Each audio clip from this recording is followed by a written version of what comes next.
Kicking off our list today, we have Guide Spademanger, one of the first women executed for sorcery in Denmark and in Scandinavia. In 1543, King Christian III of Denmark equipped a fleet of 40 ships to chase away an imperial Dutch fleet from the coast of Norway to the Netherlands. Outside of Helsinki, his fleet was stuck in a calm, and the whole project failed. Soon, a merchant's wife named Guide Spademanger was arrested and tortured, believed to have gathered a group of witches in a valley outside the city and enchanted the ships. She eventually admitted to conducting a spell with a coven on a hill above Elsinore, and named several more people that were involved, male and female, including vicars, which led to the expansion of the witch trial. Her trial was handled by the royal governor Gables. She also said that the enchantments would never disappear unless Guide herself was allowed to remove them personally. The people that she named were arrested and tortured to an extent quoted as so hard their limbs were separated, but none other than Guide confessed. In November of 1543, the king demanded for the rightful old principle of witches to be burned, but she sadly suffered through further interrogations first before meeting the end of her time. In fourth place, we have Agnes Samson. Starting off this tale, when King James decided to marry Anne, Princess of Denmark, as quickly as he possibly could, this wedding was arranged in Denmark with a proxy standing in for him since he was, located in Scotland. Anne's attempts to join her new husband across the ocean were severely delayed by dangerous and life-threatening storms, so he eventually decided to join her instead. After another wedding ceremony, which the king actually attended, the couple decided to head home to Scotland, with yet another storm plaguing their journey. Witchcraft trials had already begun in Denmark. Remember Guide? I mentioned a minute ago? And the king had taken note. So when it was reported to him that witches East Lothian conspired to cause the treacherous weather that threatened not just his life, but that of his way too young bride, he believed what he was told. Agnes Samson was an elderly woman who was known locally as a healer and a midwife, having cared for and successfully cured many neighbors of ailments throughout her life. She was a widow with several children, living close to poverty in East Lothian. She had been suspected and investigated for witchcraft before, so there was no surprise locally that her name was given. After she was named, Agnes was quickly captured and protested her innocence. The News from Scotland, which was an English-written pamphlet that would have been written in London around 1591, says that Agnes was shaved from head to toe and each part of her body tortured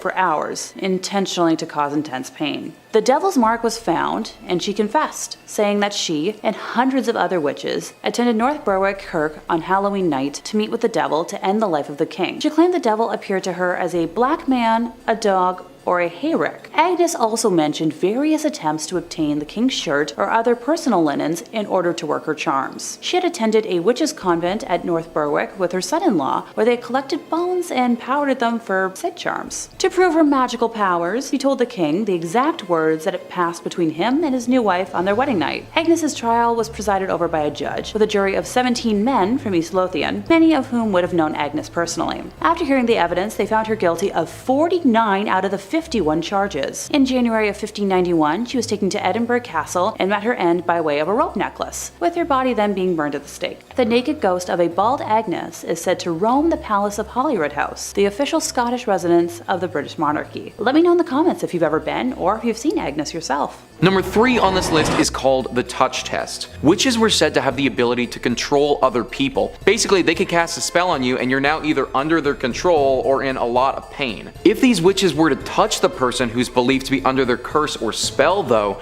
then that individual would have some type of response. Let's say someone who's controlled by these witches starts acting strange or frantic. Then a simple touch by the witch would calm them completely. I'm not really sure if this theory on witches and touching their victims has been founded by anything or is true to this day, but back then they definitely believed that this was the case. The problem with this test though was that there was a lot of wannabe actors back then.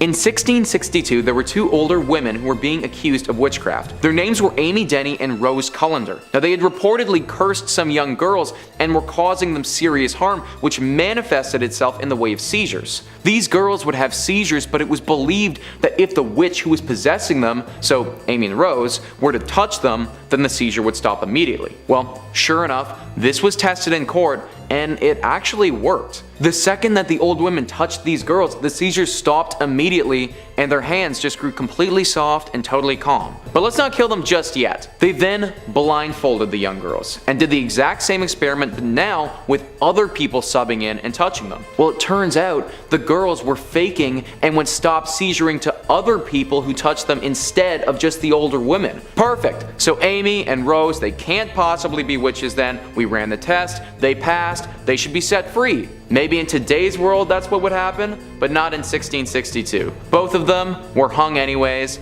and the young girls got off scot-free. Number 2 on this list is called pricking.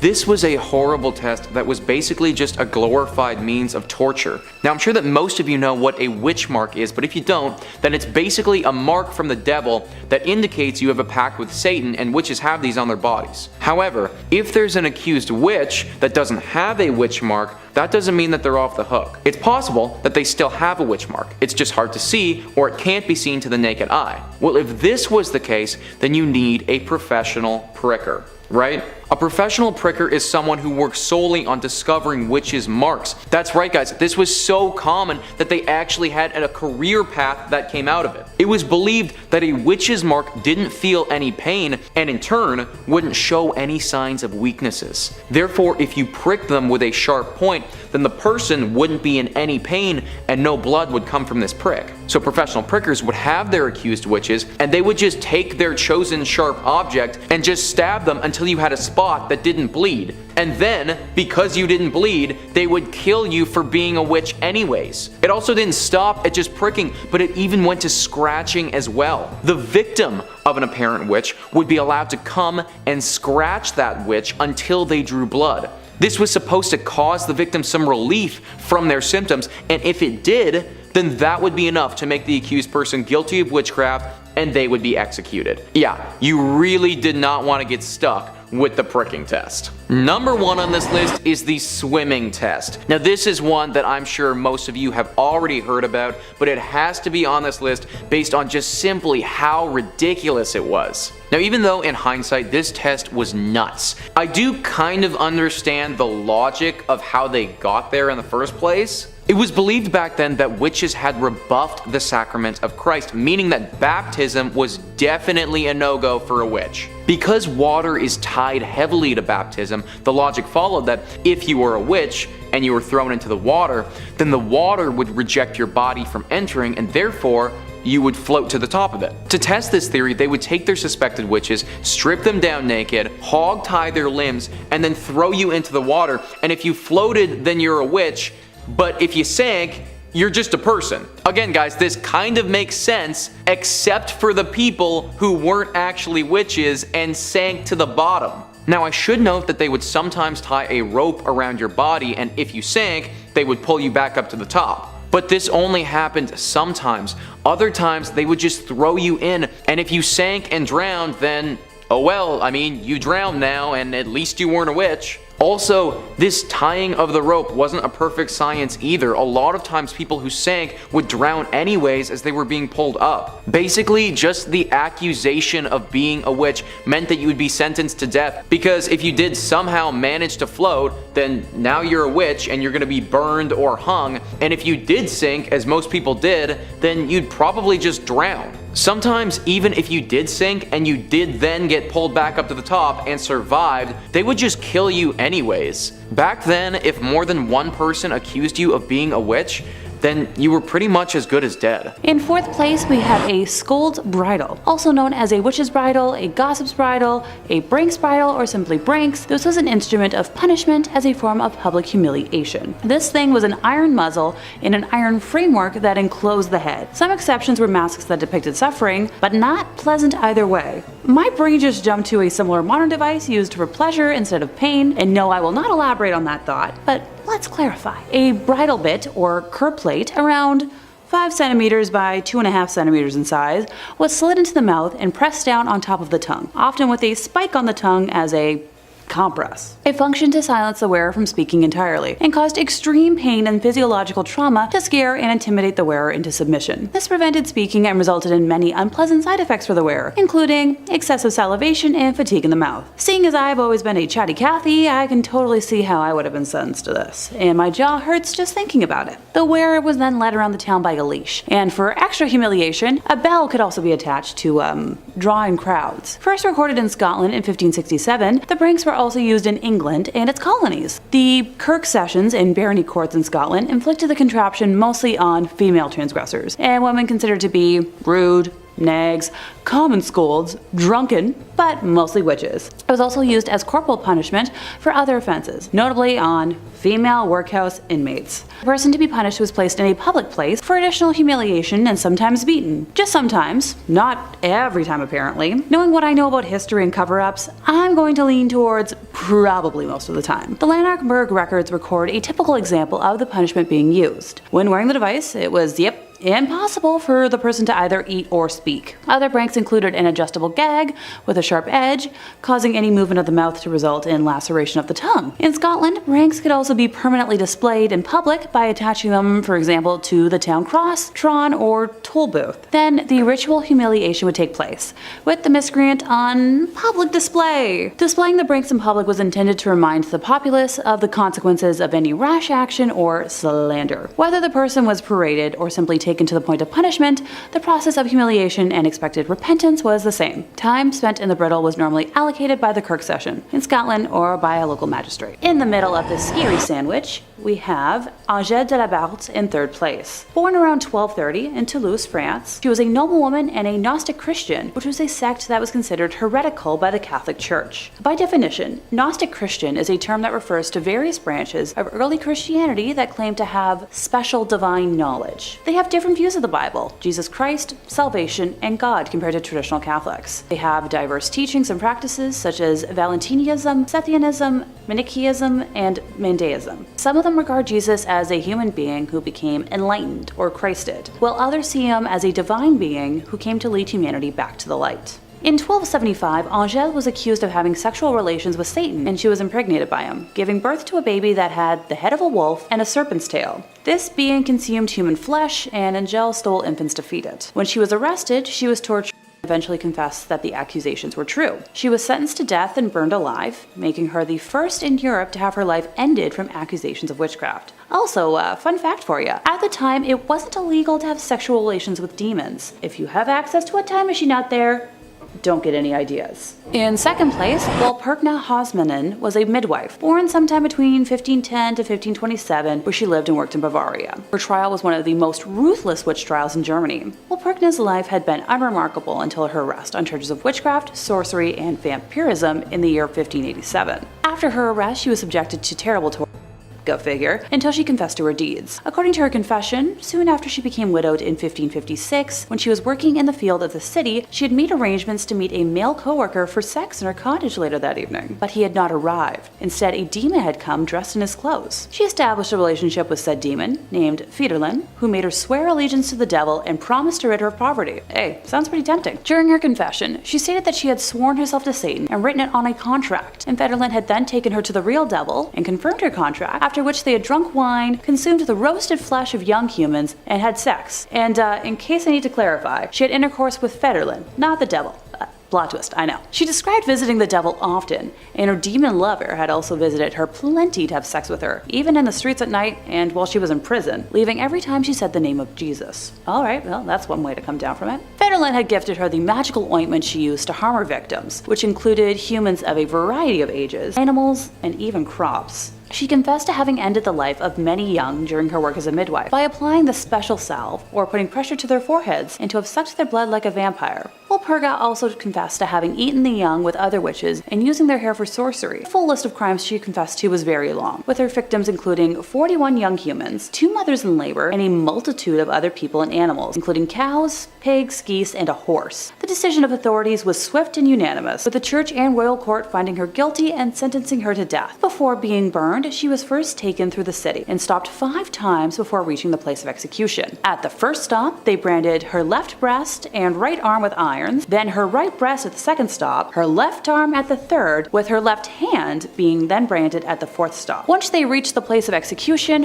her right hand, with which she had made her oath as a midwife, was cut off before finally being burned alive at the stake. Her ashes were not allowed to remain on soil, but were then dumped in a stream. In first place, we have Gilles Garnier. I swear I don't intentionally plan to name male witches as the worst on my list, but they tend to commit the most heinous acts throughout history. And before anyone wants to try to correct me in the comments again, men have often been named as witches throughout time.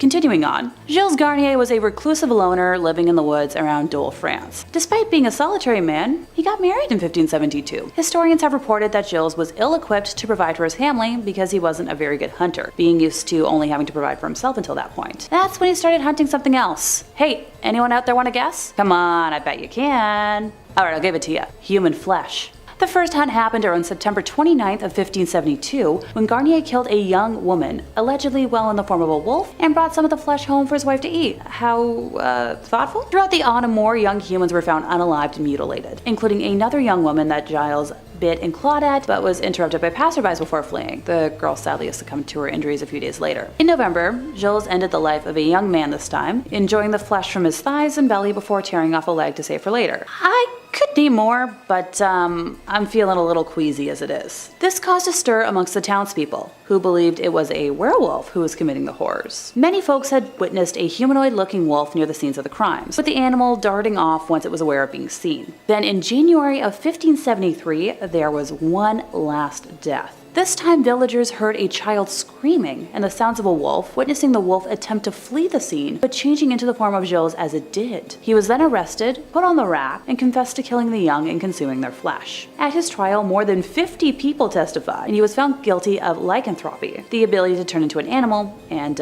witchcraft. He and his wife were burned at the stake on January 8, 1573. Starting off at number 5, burning at the stake. By far the most well-known punishment for those tried as witches, burning at the stake was a cruel and unusual form of execution used commonly back during the many witch trials of the 17th century. These executions were not only physically agonizing, but also symbolized the depths of human fear and prejudice. One such example of this terrible practice was the Würzburg witch trials of the 17th century, known as one of the largest witch trials in history. Accused witches faced a horrifying fate at the stake. The authorities believed that fire possessed the purifying power to cleanse the accused of their alleged connections to the devil. In reality, it was a grotesque display of violence. Victims were often tied to wooden stakes in a public square, surrounded by jeering crowds. They were subjected to unimaginable pain as the flames slowly consumed them. The agony of being burnt alive was drawn out, excruciating, and inhumane. What made the burning of witches particularly cruel was the complete absence of credible evidence. The trials were fueled by paranoia, superstition, and hysteria. Accusations were often based on flimsy hearsay, personal grudges, or even just random suspicions. The accused had little chance to defend themselves, and confessions were often extracted through rigorous mental and physical torment. These false confessions only added to the tragedy, as innocent people were forced to implicate themselves and others in a desperate attempt to end their suffering. Furthermore, the persecution of witches during the Würzburg witch trials, like many other witch hunts, was often intertwined with gender bias. Women, especially those who didn't conform to societal norms, were disproportionately targeted. Accusations of witchcraft could be used to control and punish women who challenged the status quo or were perceived as a threat to male authority. The cruelty of burning witches at the stake was not limited to the physical torment. It was a gruesome spectacle intended to terrify the populace into submission. Public executions were meant to send a message that dissent would not be tolerated and that conformity to prevailing religious and social norms was imperative. The psychological impact on society was profound, as fear and mistrust tore communities apart. The Würzburg witch trials, like many others, were eventually recognized as a dark chapter in history. They serve as a stark reminder of the dangers of mass hysteria, religious fanaticism, and the absence of due process. Today, we look back on these events with horror and regret, vowing never to repeat the cruelty of burning alleged witches at the stake. It is a somber lesson that underscores the importance of justice, reason, and compassion in our pursuit of a more enlightened society. In third place, we have a ducking chair, not to be confused with a cucking chair, which is a whole other concept, or the red hot stools women accused of having sexual acts with the devil would have to sit on. I sadly don't have enough information to unpack that stool, other than ouch. But let's get on with the ducking, shall we? The ducking stool was a strongly made wooden armchair, often made out of oak, in which the offender was seated, with an iron band being placed around them so that they would not fall out during their immersion.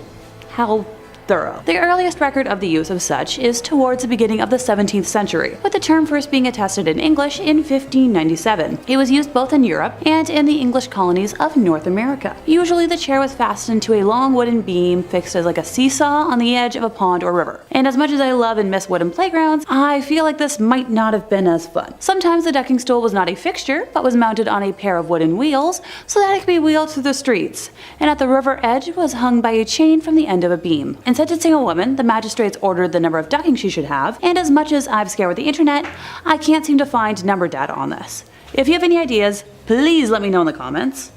Another type of ducking stool was called a tumbrel, and was a chair on two wheels with two long shafts fixed to the axles.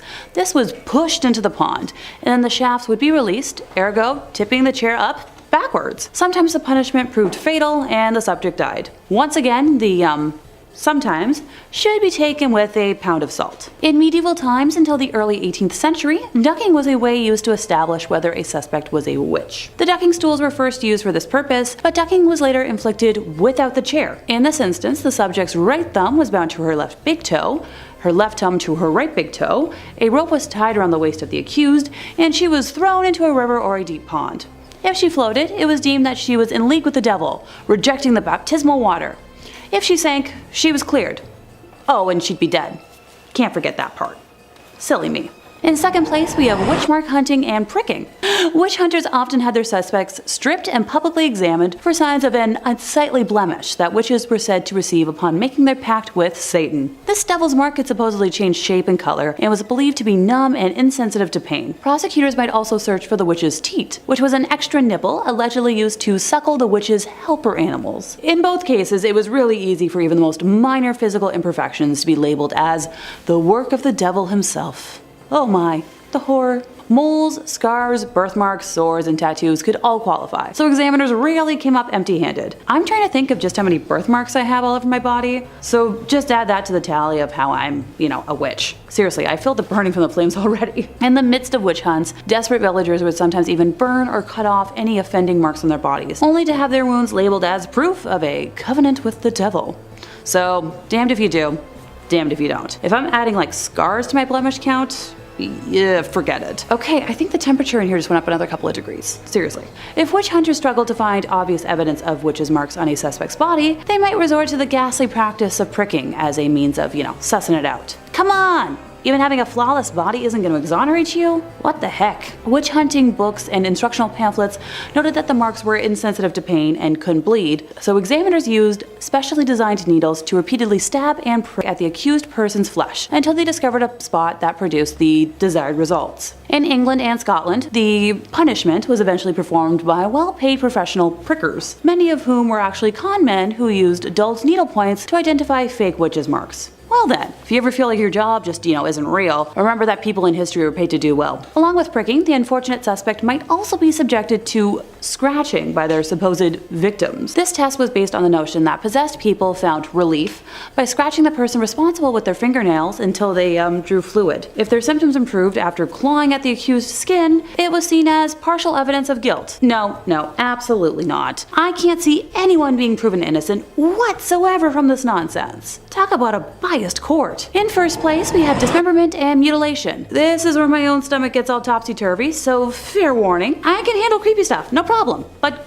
gore? There's a reason I haven't been able to bring myself to watch the Terrifier movies. So when witch hunters wanted to get answers back in the day, if I haven't made it clear enough by now, they didn't really care about being humane or, coercion, just being right. They would do whatever they deemed necessary to get a confession, leading many witches to confess just to make the pain stop and end their lives, humanely. Say goodbye to your fingernails, because that was practically just a footnote in what they were allowed to do. While Perkna Hosmanen of Bavaria was led through multiple different stages of mutilation while being paraded to her execution. At the first stop, her left breast and right arm were branded with irons, then her right breast at the second stop, her left arm at the third, with her left hand being then branded at the fourth stop. Once they reached the place of execution, her right hand, with which she had made her oath as a midwife, was cut off before she was finally burned alive at the stake. Oh, her ashes were not allowed to remain on soil, but they were just, dumped in a stream.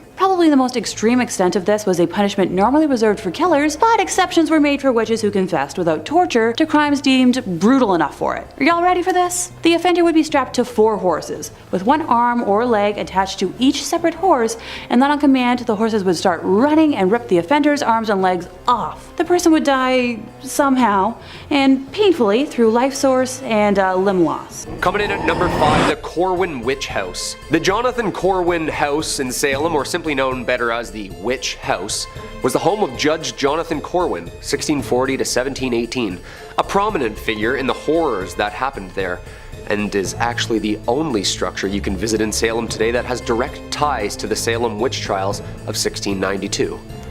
Well, that might not be the case because we got a couple of those coming up. Trust me, this place is riddled with ties to those witches. Corwin bought the house in 1675 and lived there for more than 40 years. The Witch House is a 350-year-old thick building with black painted timber, 2.5 stories tall, built to last, massive and looming. Located at 310 Essex Street in the historic district of Salem, the house stands in testimony to the witch trials, and it's believed that the Witch House was used by Jonathan Corwin and others to actually interrogate those accused of witchcraft. The Witch House remained with the Corwins, of course, until the mid-1800s, yet there wasn't many family around to liven it up. The Corwin curse seems like a weird one since all the Corwin's kids, 5 children, all perished young from separate complications within the house. And this is where it gets really weird. Not only is the place haunted to hell and back with specters seen in the attic upstairs and loud voices, arguments heard in the empty house at night, 8 Corwin lives were lost to premature death in that house. All Corwins. Yeah, I'd say that makes for a pretty cursed home, alright?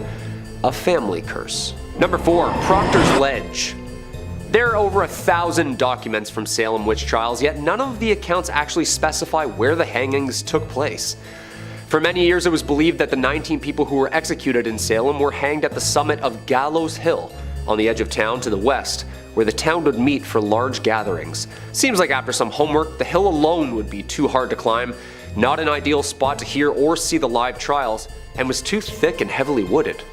Maps of 1700 Salem show Gallows Hill marked on the map, but no actual marker for the execution site.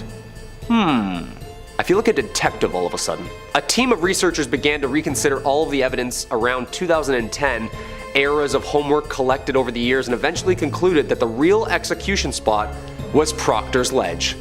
Boom, baby! This was confirmed in 2016. Part of the evidence included 1692 eyewitnesses' accounts who wrote in journals that they were able to see the hangings from their homes to actually remains being dug up and found now. Now I know what you're thinking, it's named after John Proctor. No, it's not. However, odd timing as he was one of the witches accused of witchcraft along with 3 of his other mistresses.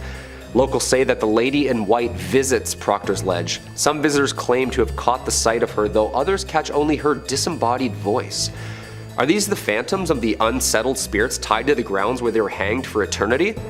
Who knows? Number 3, dunking. Dunking was a cruel and unusual punishment employed during the witch trials that swept through Europe and its colonies in the 16th and 17th centuries, including Northamptonshire, England. This brutal practice, also known as ducking or swimming, was intended to determine an individual's guilt or innocence of witchcraft, but it often resulted in severe physical and psychological suffering. In Northamptonshire and other regions, dunking involved binding the accused witch, often a woman, and lowering her into a body of water, typically a river or pond. The rationale behind this test was rooted in superstition and flawed logic. It was believed that because witches had renounced their baptism, the pure element of water would reject them, causing them to float. If the accused floated, they were seen as guilty of witchcraft. If they sank, they were deemed innocent, but often drowned in the process. Being forcibly dunked into cold water while bound was a terrifying and painful experience. The accused would struggle for air and face the risk of drowning, all while the onlookers watched in morbid anticipation. Dunking was an arbitrary and irrational method of determining guilt. The outcome depended on various factors,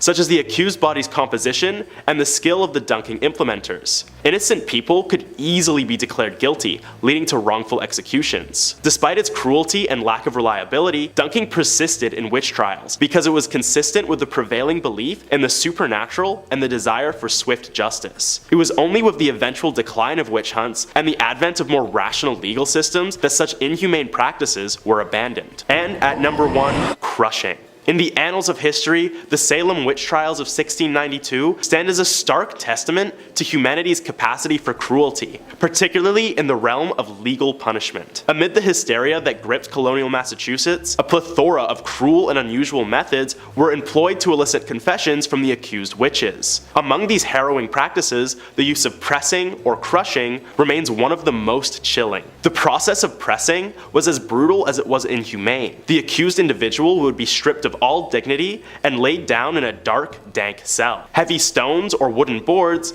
laden with an unimaginable weight, would then be stacked upon their chest. The agony that followed was beyond words. As the relentless pressure bore down, every grasp for breath became a desperate struggle. The rationale behind this method was chillingly simplistic. Those who confessed to their alleged dealings with the devil could halt the pressing, while those who resisted would face an excruciating demise. The authorities, consumed by fear and paranoia, believed that witches, having supposedly consorted with Satan, possessed a supernatural resilience that rendered them impervious to such torment. The cruelty of pressing was evident not only in its physical brutality, but also in its stark absence of due process. Accused witches had no chance to defend themselves, no legal representation, and no recourse to justice. Their fates rested in the hands of accusers and a court swayed by mass hysteria and irrational beliefs. Perhaps the most infamous case of pressing during the Salem witch trials was that of Giles Corey. A resilient and principled man, Corey refused to enter a plea, knowing that doing so would lead to the forfeiture of his property. His stoic resistance, in the face of a slow and agonizing death, made him a symbol of defiance against the unjust trials. Number 5 on this list is the prayer test. This test basically acts as the single most important audition of your life. It was thought that witches were unable to recite the word of God, and that reading or speaking the Bible would cause their immediate demise. Therefore, they would have accused witches come to the front of the court or gathering and recite verses from the Bible. Now, this test makes a decent amount of sense if you think about it, although we can't forget what era we were in when this took place. Not everyone was literate at this time. In fact, a lot of them weren't. I can also imagine the immense pressure that you would feel to perform that verse to perfection. Speaking as somebody who's been through their fair share of auditions in life, I can tell you that auditions are nerve-wracking to begin with, but add on the fact that your life is on the line, that really raises the stakes, I think. And it wasn't enough to have you simply not go up in flames as you were reading it. A simple slip up, a mispronunciation, a little pause, all of these things were evidence that the accused was a witch and was struggling to get through the verse. The crazy thing about this as well is that even if you did recite this verse flawlessly without fail, you might still be put to death anyways. George Burroughs had to perform this test during the Salem trials,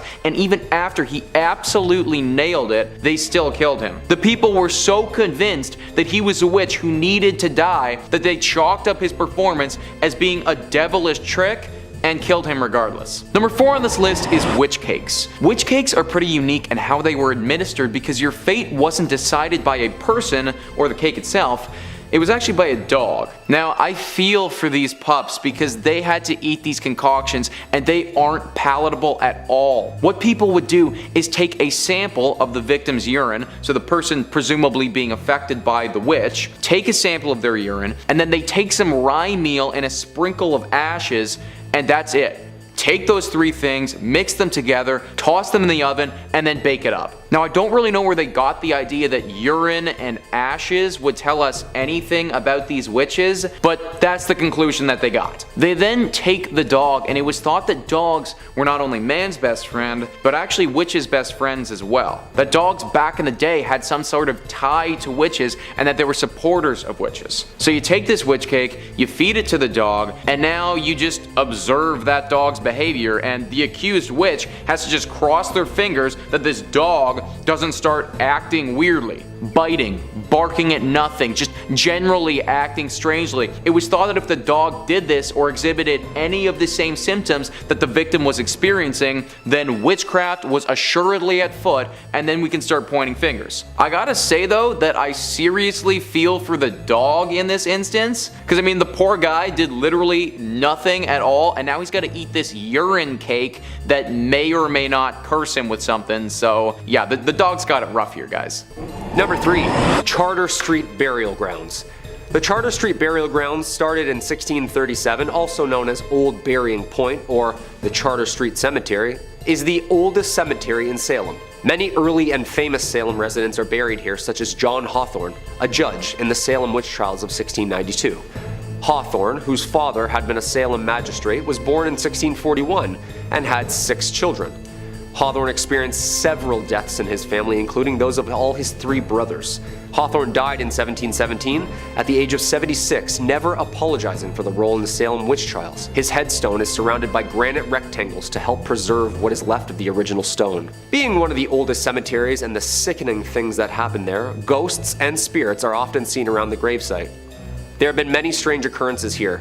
Witch stuff aside, about 400 years of ghostly encounters have happened at the Old Burying Point Cemetery. Over the years, people have successfully captured EVP of voices from beyond the grave at the site. If you can hear me, say something. Stop yelling.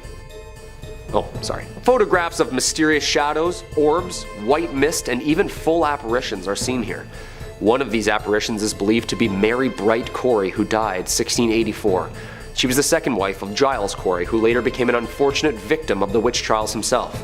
Another ghost seen is the powdered blue dress lady, whilst holding a picnic basket in one hand and sometimes accompanied by a young boy. Normally, once the cameras come out, the lady in white transitions into numerous bright orbs or vanishes altogether. Maybe the ghost woman is the same Mary Corey forever watching over Judge Hawthorne's grave. Number 2. Gallows Hill. Okay, so we were just talking about what happened to some of the accused during these hysterical trials and all the historical places that saw such violence. One of the most interesting witches tried of that was Giles Corey. Tried as a witch but never hanged. Actually, the old man known as Giles Corey was pressed to death with the judge's orders of him being a strong and stubborn old man and would not for the life of him indulge in the nonsense he was being accused for. He never admitted that he was a witch. Even throughout his torture, they laid him down and put a board on his back and proceeded to stone him to death, piling up stones on the board, resulting in crushing and eventually perishing underneath it. Only took about 4 days. Giles Corey apparently repeatedly yelled more weight, further cementing his plea of not guilty to everyone watching at Gallows Hill. With his last breath, Giles apparently cursed the town of Salem, and this area is now an unearthly hotspot for paranormal activity. The Gallows Hill that most people are aware of is nothing but a baseball diamond, but underneath that baseball diamond, bone fragments and coffins have been found. Interesting, because no witches were ever buried in coffins. Maybe vampires? Giles died from his inflicted torture on September 19th, 1692, just after the 8th anniversary of his wife Mary's passing. Strange sounds emerge from the area at night, including loud knockings, thumpings that wake up neighbors from their bed, and of course, the full-bodied apparitions said to walk the grounds yelling in the middle of the night. There have been full-bodied apparitions spotted within the woods, with disembodied voices shrieking in the middle of the night. The disturbingly loud voices yelled throughout the area have had some locals scratching their heads. Is this the ghost of Giles himself, speaking his curse upon the town for all to hear? Shh! Trying to sleep! And coming in at number 1, House of Seven Gables. Locals say the Turner Ingersoll Mansion, or also known as famously the House of Seven Gables, is the most haunted spot in Salem. How many haunted spots are there? Ghosts are just like really competitive. Now a prominent museum, protected in its original form, used for plays and reenactments by the locals, the original structure was simple in nature, with only 2.5 rooms and just under 3 stories tall. By the time of John Turner's death, the prominent merchant, sea captain, and owner of the house, he was one of the most wealthy men in the entirety of Massachusetts. Turner and Ingersoll's House of the Seven Gables is a ghostly reminder of the tormented souls both trying and being tried at the time of the hangings. But the Turner Ingersoll is a reminder for more than just lost shipping fortunes and curses, as it's also a homely reminder of Judge Hawthorne himself and the guilt he inflicted on that town. As records show, Hawthorne may have feigned sympathy for the accused witches, but he never regretted his involvement in their trials or executions. And he certainly never expressed any remorse during the trials themselves for sending the accused to their death. Following the witch hysteria of the late 1600s, the Hawthorne family lost most of their wealth, no doubt influenced by the families of the accused witches who sought out justice for their dead loved ones. Acting now is only a museum of historic place. Each year, the museum hosts a series of theatrical plays, all of which surrounding the Salem witch trials. Such plays titled as Legacy of the Hanging, Judge Hawthorne, and Spirits of the Gables. But some of the actors aren't, well, very alive. As for the ghosts outside of the theatrical performances, well, everybody's got their own opinions on that, but tour guides and employees tend to avoid the attic, where some people have complained about being choked by ghostly figures. Local lore has many different stories to tell, and so do many of the visitors who enter Salem's most haunted house. Others report seeing a phantom boy who enjoys playing in the attic. Throughout the day, his giggles and laughs can be heard. Always giggling kids, eh? They're like the scariest ghosts. Well, that's about all the proof and lore I need to believe it. Imagine doing a show and a ghost just saying, "Line?"